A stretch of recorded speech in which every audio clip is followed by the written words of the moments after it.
Welcome to the Obesity Medicine Podcast with your host, Dr. Rentea, board certified in internal medicine and obesity medicine. Here, we talk about a path to metabolic health, and we have real conversations about chronic weight management and living a full life. Just a reminder, I am a physician, but I'm not your physician. So everything that's on this podcast is for informational purposes, but please go talk to your doctor about what's right for you. There is no medical advice being given on this podcast. Welcome back to another episode of the podcast.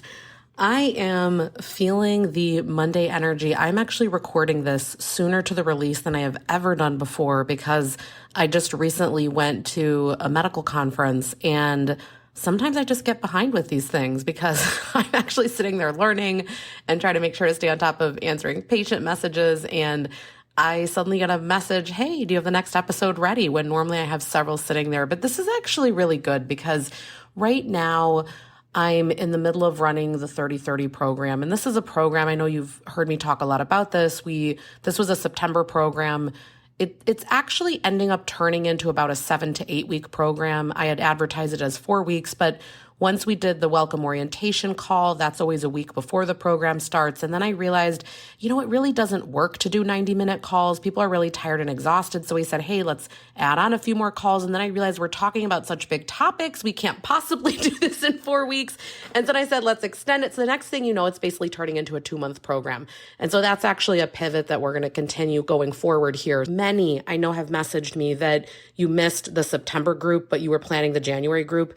I want to put it out there, make sure that you're on our email list. Some of you have actually directly emailed and said, look, send me when the registration goes up. I'm not meaning to panic when I say this, but hear me. We do not go over 20 in this group. So if you are actually considering wanting to do this, when we send an email out to register, actually go ahead and sign up. We're going to probably get that out sooner than later because so many of you have expressed interest. I don't want to have to make you figure out closer to the date, did I get it or not? Because then I know you might look for another program or something to do during that time. I'm planning tentatively right now to offer this in January, May, and September. Those are the times this next year that I'm going to offer it. Again, this is almost turning into 2-month program. So it'd be January, February, May, June, and September, October. Someone messaged me, we were a little while into it, and they said, hey, can I join it? We were already 3 weeks into the program. The thing about this 30/30 program is that it's a very small, intimate community. Everyone is sharing so beautifully. We're asking questions, we're coaching, we're talking. It's just really, I don't know that I want to use the word support group, but it's really fellow friends that understand the struggle, that some have lost a lot already, some are at maintenance, some are working on different health things, some might be, just everyone's at a different spot. And it's really beautiful because the whole part of this program is to, in some capacity, you might be just trying to figure out baseline and minimums that really work for you. So we could call those your non-negotiables, or you could really be in what we call that explorer mode where you're really going diverse with the vegetables you're eating and the rainbow that you're eating. And you're trying a bunch of new meals and you're trying a bunch of new exercise, or you're really expanding your capacity for how much protein you think is necessary. But everyone's goal is going to be different, but it's so helpful to hear. I think about even just today, we have a private WhatsApp group in addition to the weekly calls that we do and also, videos that course material. But someone was sharing, how many steps they were getting, what their goal is. And it was amazing. This person said, look, I couldn't make it to the call, but I still want to stay accountable for my goal. And here's what I'm doing. And I have to say this. And I think I can be honest on my own podcast. I think I have never enjoyed a group more. And the reason being is that it's small enough where you can actually talk, we can actually process stuff. And it's just really darn beautiful. So anyway, if you were thinking of doing the January one, I would make sure to sign up right when you get the invite here soon if you're on our email list. By the way, I will always give first dibs to the people that are already in the program if they want to continue in the next round. The reason being, there's just nothing better than when you find a community and they're just really your people and they stick with you. My coach actually asked me, well, would you expand to making a second group if more want to do it? And my answer is no. And here's the reason. It's that there's something really beautiful about a small group where you get to know the people that are in the group and that it's safe in the sense that someone's not going to blow into the course week 2 or 3. I will never forget, I did a burnout course in the past. And I'm sorry this is so long reflecting, but sometimes it's necessary. I was in this burnout course and it was amazing. It was women physicians. We were talking about stuff. And then the lady let someone in week 3. And the dynamic totally changed. This was an 8-week program. And in the beginning, it had been so great. And that other doctor that came in just had a very different philosophy than the rest of us in a group. And I think if it had been there from the beginning, I wouldn't have experienced those different things the weeks prior. And I just remember at the end of it, I decided this is not a group worth going to just because the energy felt so bad in there. But part of it is that the container got set up, meaning those of us in the group, and then it feels like a bit of a trust violation when suddenly there's new people there that weren't actually part of the formation of it. Like there's something really nice with saying, hey, here's what we're going to do and here's how we're doing it. And everyone's introducing themselves and you know who's there versus these really big things where random people are just blowing in at any time. So I like the small group. I have no desire to make these massive groups. And this is really what it's about. It's people that want to share, that want to be involved, that enjoy the community. So anyway, that's just, if you're interested, again, we'll make sure to have the link down below in the show notes if you want to make sure to be on our email list to get notified about that. I had said we were going to register in November. I think we're honestly going to start in the beginning of October, just because, again, it takes so long to get all the material and everything to people that I just want to make sure we get that out. Okay, so I am fully enjoying that. That has been something that has been taking a lot of just, I'm loving reading what people are sharing. And when I went to this conference here recently, I actually, and I'm not even going to share it on here because some of these thoughts are too intimate to express, but I had a really emotional non-scale victory. And I was able to share that with this group because I just felt it's a safe enough place where I honestly cried at the end of leaving that audio message. I'm just sitting here and I'm thinking that's, again, we're just a different type of group. So if that's something that you're looking for where people really get it, they're living it, they're going through it, but at the same time, we remain empowered, okay? Because we want to keep going. We want to keep figuring things out. And so that kind of perfect blend of like, I keep experimenting, I'm doing things, but then I'm also compassionate with myself if I just can't be pushing every single minute. So what I've been reflecting on as I'm in this 30-30 program, both running it and frankly being a participant myself doing this work, it's really made me think about metabolic adaptation. So I wanted to kind of come back to this. We talked a long time ago on the podcast about this, but I think this is something that I could really reiterate often. So typically when people are working on an intentional fat loss journey, they're having some level of success for however many months, and then they sort of hit a wall. And this traditionally is usually around 6 months in or when more than 10% weight is being lost. Now, the more than 10% weight is typically when people are doing it with lifestyle alone, meaning they're not using anti-obesity medications, or this more than 6 months is when I typically, you can literally see the dip in graphs when you've been kind of studying it long term. And what ends up happening is your body is acknowledging that the weight is going down, and now it starts to kick in some what we call compensatory mechanisms, things that, just to put it really simply, things that's trying to fight back. So it starts to say, oh yeah, that weight's going to go down. I'm going to go ahead and increase what's called ghrelin, the hunger hormone that says you're hungry, start eating. And so we need to start to become ninja strategic about how do we bring down ghrelin levels. That's something we talked about the other night on the call. So if you go back in this podcast, by the way, you'll hear I've done an episode where I talked about, I think it was like the top 4 things that I would do to decrease hunger if I was working on that. So your body starts to fight back. So ghrelin levels go up because now you're more hungry because your body wants you to gain the weight back. Leptin levels, leptin is the hunger hormone that says you're satisfied, you've had enough. That goes down. Leptin should go down because leptin is directly tied to your fat stores. But now you're not feeling as satisfied, and you already likely had a leptin resistance to begin with. So this is the classic scenario with leptin and insulin resistance, where someone says, I'm never satisfied. I just feel like I eat a meal and I could just immediately eat something else. There's just never that off switch. It's because of leptin and insulin resistance. And so, all right, so we got that ghrelin's going up, so you're more hungry. Leptin's going down, so you're less satisfied. Sounds like a fun mix, right? And then plus or minus with insulin, what's happening? Typically, we would view insulin as going down as you're losing body fat, but that's assuming that you're making according changes with movement and exercise and that your body's behaving appropriately and not inappropriately, meaning going against what we would normally expect with physiology. Okay, so all of this to say, what is the answer here when this is happening? So when metabolic adaptations are kicking in, There are things you can do, like make sure that you're keeping your skeletal muscle. You can be strategic with the type of exercise you're doing and the type of nutrition that you're doing. But the main thing that has struck me as we're going through this 30-30 program, and again, I will not ever say any of the details of any participants in there, because one of the things I really enjoy is that it's a very safe space, but it's that experimentation is needed. So the thing I really want to stress to you, if your hunger is up, if you are stalling or plateauing, if you're getting bored of things, pretty much anything that's going to happen to you along this health journey, and remember, it's never ending. I really like this analogy, every day you've got to invest in it. With your health, every day you've got to make an investment into it, right? Otherwise it runs dry. So every day you have to kind of recommit to all these things you're going to do, but experimentation is needed because this is your way around some of these metabolic adaptations, some of these things that are trying to fight you. You need to fight back. Your fighting back is actually your ability to experiment with things. So that is literally one of the reasons that I made the 30-30 program, because I was like, okay, we need a period of time where we're willing to experiment with different things, when we eat different things, when we plan different things, like even just putting a little bit of that effort in, like I'm going to do one different hike this week. There's like different aspects to what we suggest in the program. Ultimately, it's a very much like create your own adventure, but there's a rough guideline that you can follow, right? And the point is that you need to experiment with things. And oftentimes, this is another thing that really came from this conference this past weekend, your areas of greatest weakness, you need the most community and support.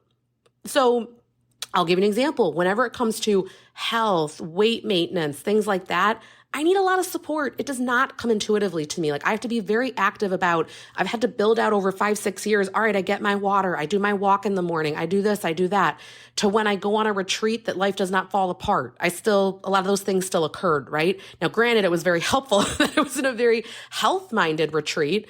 But the point is, this has not been an easy road for me. And the thing that I came to realize is that I need community all the time.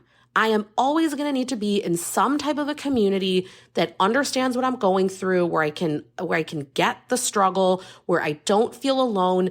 It's actually part of self-compassion, this common humanity part. It is part of it. So to me, the common humanity is everyone's suffering with this. Okay, yeah, I'm not alone. I'm not this weirdo in the corner that's struggling with wanting to eat a brownie or not. Lots of people struggle with this. This is totally normal. It's okay. There's nothing broken and wrong with me. I can work through it in another way. Oh, interesting. Lots of other professional women also struggle with this.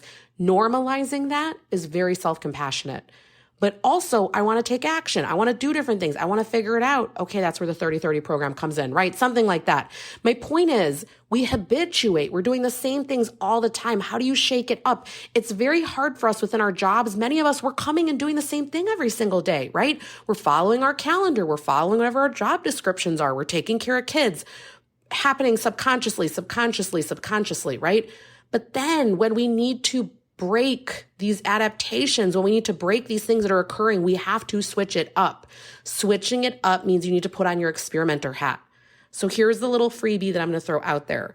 I feel like in every episode when we're talking here, we're basically talking about the same thing, but from a different angle. Because it's always the basics, but how do you mix it up? So how can we gamify things for you? I had a patient tell me about this. Let me find the name because it was so cute. Was it like Waterllama? Hold on. You're going to hear some paper rustling, but I had a visit earlier today. I'm going to find the name of this because it was so cute the way the patient described it. All right, here we go. The app is called Waterllama. I have not ever looked up this app. I'll see if we can put the link in the show notes. And apparently you track your water intake. This patient is getting 1 gallon a day. Wow. I'm not saying you all need that. Please don't feel like you need to go out and do that. If that's not being recommended to you or does not feel good, that is not what I'm saying, but that's that person's goal. Again, remember, everyone has different needs. They're all maybe exercising in different capacities or have different body habituses. And so this person, apparently this app, and again, I'm going to go check this out, but apparently you track it and it slowly colors in the llama. I think that's the cutest thing in the world. I heard that and I instantly wanted to go do it. For me, when I gamify, like sometimes honestly, we make this joke, a drink goblin. It's someone that has I mean, and maybe this is just what social media has created for me, but basically someone that has 3 drinks at all time. One might be practical, one might be fun, this or that. So a lot of the time I have my water, I might have my Crystal Light drink, or like recently I've been really into the Ghost electrolyte drinks or some other type of electrolyte product. And then maybe I have the iced coffee with the protein drink. So there's this variety. It's gamified. The cups are so cute. The colors are aesthetic. Like, I'm into it. It actually, to be honest, it enhances my workday to have that sitting with me. And it really keeps me on track because I might have a minute or two between patients. I'm going to gulp down some of that water. It's right by me. It's a game. It's not this hard, arduous process. I don't need to go into another area to go get all this stuff. I'm prepared. Other ways to gamify things. Let's be real here. If you have an Apple Watch or Samsung or anything else like that, closing these rings, being on streaks, competing with people, realize our brain is craving this. It's the dopamine hits. Honestly, it's the grit, the tenacity of like, I stick with this. I do these things. But then sometimes you have to experiment and you have to break it up. So although you might be doing so many things, you still need to break it up. You still need to experiment. So I just wanted to leave with that today, that whatever you might be facing, instead of sitting there and thinking my body's against me and I'm hungry, it's like there's always another way to think about it where it's not a challenge. I'll give you one last example here. I was coaching someone where they really deal with a high level of hunger since losing weight. And I said, well, what's the problem with your weight staying at that same place for a year? And we just let ghrelin calm down. So oftentimes we can call this the ghrelin monster. It's just, if you've lost a significant amount of weight, sometimes there's no amount of medication and things we can do. Some people just have higher levels of hunger. And oftentimes if we can stay at a certain weight long enough, that ghrelin actually gets to calm down some and you get to start to feel human again. I often think it's your body getting more used to that weight set point. Now, I always get a lot of questions about weight set point. We'll make that a whole nother talk. But oftentimes these things are not bad. We need to experiment to see things differently. When I went on this trip here recently, it was, again, at a very health-minded resort, and the food was all unprocessed and whole-based and all that. And I didn't have any of these electrolyte drinks, protein shakes. I normally do any of that kind of stuff, which I normally always bring that with me. And at the end of it, I felt really amazing. And it made me question, do I want to do as many of these protein drinks? Now, I think my reasons are good majority of the time. And I did come home and reincorporate some of it. But what I was open to during that trip is, okay, let's just see how this looks. I did end up losing 3 pounds on that trip. That was not the intention over that period of time. But it was very interesting. And by the way, I felt like I was eating just amply. I was eating a nice breakfast. My lunch had a dessert with it. My dinner had a dessert. But it was just different quality to the food. And so I started to question some things I thought interesting. That was a really interesting experience. And I kind of processed that with this 30-30 group. And I think what I'm loving about this group is that we're just able to think about these things in a different capacity. So if you are feeling stuck, have you experimented recently? And if not, what are you willing to do? It can be small things. It can be big things. In some capacity though, something's got to get switched up. I need you to open your mind a little bit, because often it's maybe not something that you've done before. Maybe you didn't I will tell you, the first time years ago when I switched from eating, I was subscribed to the philosophy that Jason Fung, the obesity code, was the only way to go.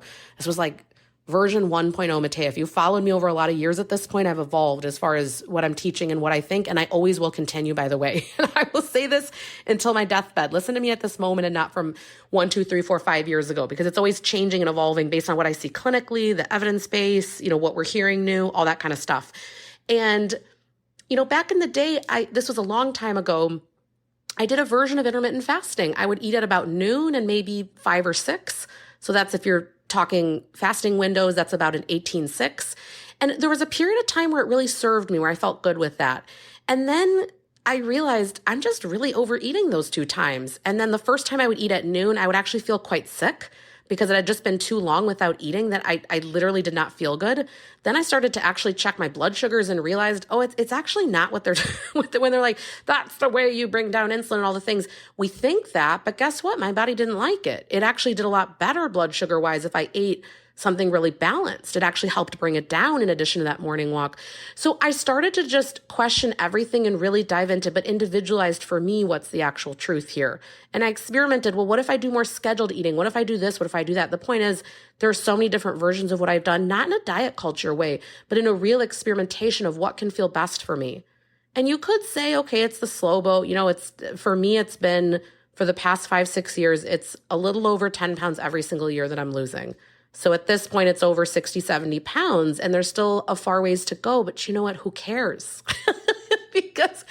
because I am so secure in where I've come to. And by the way, I also don't have fear about regain because I've been a physician in this space long enough to know that it's not a value of your worth or your effort, whether your weight is going up, because there are many things in life that can occur. And I'm sorry, I've been around this long enough that I personally have chosen not to put out in the world before and after photos. I might at some point, but I don't need to, it's just not important to my journey. And it's also, I find it to be very triggering when I see other people do it, because always what it's glorifying is the lower size. And it's only as good as you feeling better, you being in a better spot, you maybe loving yourself more. But I don't think that the thinner version of you is more valuable than a version of you that had a few additional pounds on. So I just choose personally not to glorify that. But the point is this, I've become more and more comfortable where I'm at, because I know I'm always willing to experiment. I'm always willing to see what needs to change. I also know it's interesting. I just talked to a patient today, and they had actually had no weight challenges until about 35. And then weight just really started to come on until recently here when we started to use a GLP-1 medication. And I said, this person is actually a naturally thin person, right? And what happened is they went and started to go into menopause at 35. So we don't talk about how early those hormone changes can occur. And what ends up happening during that phase is that, this is all going to come back to something. So follow me here. What happens during that phase when you start to go through perimenopause and menopause, so for women, it can start really as early as 35, 40, estrogen will start to decline. What will then occur is what's called musculoskeletal syndrome of menopause. What this means, one of the things, in addition to many that's part of that syndrome, is that skeletal muscle goes down.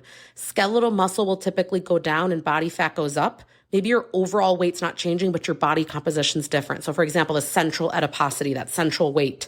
Okay, and then what's occurring is you are getting metabolic syndrome, which is where blood sugar's going up. You might notice blood pressure go up. You might notice cholesterol levels go up, and insulin resistance, right? So all of this is a milieu where your weight is harder and harder to either control or to lose. So all that happened with her is that she started to go through menopause and no one caught it, right? She gets into menopause, goes through it, finally decides, this is like maybe 25 years after this, I'm hearing this story, it's like clear as day what happened. The thing is, she needed different strategies starting at 35. What had got her here was not going to get her there. Now she needed different strategies, and this is very common that women will come to the doctor and say, I have no idea what's happening. And who are they meeting? A bunch of doctors that there's this menopausal gap, right? We had the Women's Health Initiative where we said all hormone replacement therapy is bad. And every symptom that a woman brings up, we're like, you're anxious, you're this, you're that, when really it's all explained by hormonal shifts with menopause. And what's really needed is there was different tools that were needed and different experimentation of strategies. And so if we can get on board that I'm always going to be experimenting, I'm always going to be changing, life gets a lot easier. So I'm going to leave this episode here today. Hopefully that sort of tied together for you how, yes, metabolic adaptations can occur as we're losing weight, but as long as you are switching things up, you are always going to be okay. All right. I want to remind you, if you're wanting to do that January 30/30 program, make sure that you are on our list, because again, very soon from the time when you hear this, we will make sure to get that to you. Those of you that have emailed us at renteaclinic@gmail.com, we have made sure to keep it in a safe place to give you the link when it's ready. All right. I hope you all have a great rest of the week, and we'll talk soon. That marks the end of today's episode. But if you're newer to the podcast, I want to tell you about something that we have, and it's a free podcast roadmap. So this is perfect for any of you that are listening where you want to be directed to very specific episodes. So let's say that you are just starting out and you want to know, what should I do right when I start on the medications? Or you're experiencing certain side effects on the GLP-1s, or you want to know what to do if you're in a plateau, or if emotional eating is taking over, or if hunger levels are high. So we have many different categories of episodes that we've talked about, because there's a lot at this point. So if you want to be able to navigate that very easily, we have it broken down by category and also the episodes that are there, and we hyperlink to everything. So you can just click on it and find the episode, easy peasy. If you want that, you can go to renteaclinic.com/podcast roadmap. We'll have it linked right here underneath the show notes where you're listening. And you can go ahead and get that free resource so that it makes it easy for you to navigate, because I know that it's really hard when someone has an established podcast. I am such a podcast fiend, listening to podcasts all day long. And when I find one that I love, but there's a lot that are out there, I am so lost. So I hope that you enjoy this free podcast roadmap. Again, the link to get to that is going to be renteaclinic.com/podcast roadmap. I hope this is helpful, and let me know if you have any questions.